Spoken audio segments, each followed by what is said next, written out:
बहुमतानं महायुतीचं सरकार येणार, महायुती 160 ते 170 जागांवर विजयी होणार। TV9 मराठीच्या मुलाखतीत मुख्यमंत्री शिंदेंनी सांगितला विजयाचा आकडा। विधानसभेत मवियाला कुठल्याही परिस्थितीत बहुमत मिळणार, मवियाच्या 160 ते 165 जागा निवडून येणार, संजय राऊतांना विश्वास। ज्यांची 1978 पासून गद्दारीची पार्श्वभूमी ते आम्हाला गद्दार म्हणतात, गद्दार टीकेवरून धनंजय मुंडेंचा शरद पवारांवर थेट हल्लाबोल। ज्याचे हात स्वच्छ आहेत त्याला कुणाच्या बापाला घाबरायची गरज नाही, ईडी कारवाईवरून शरद पवारांचा सरकारवर हल्लाबोल।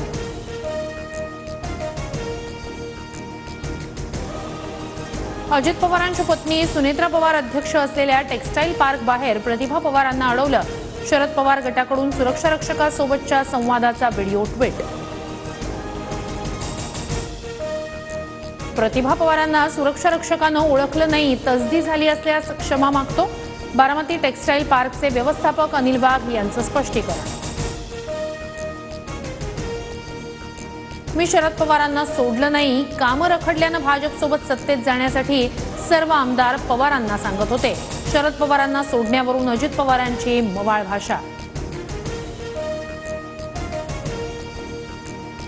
काँग्रेसनं नाही तर पंतप्रधान मोदींनी डॉक्टर बाबासाहेब आंबेडकरांचा भारतरत्न उपाधीने सन्मान केला, भाजप नेते राजनाथ सिंह यांचं वक्तव्य। काँग्रेसमध्ये मला कुणी जय भीम म्हणण्यापासून रोखलं नाही, भाजपला अपप्रचार रोखण्याचा नितीन राऊतांचा सल्ला, विलासराव देशमुख यांनीच रुग्णालय आणि अनुसंधान केंद्राला बाबासाहेब आंबेडकरांचं नाव दिल्याचा दावा। दर्यापूरमध्ये नवनीत राणांच्या प्रचार सभेत राणा पूर्वनियोजित कट असल्याचा राणांचा आरोप, अॅट्रॉसिटी अंतर्गत गुन्हा दाखल, आतापर्यंत 4 जणांना अटक।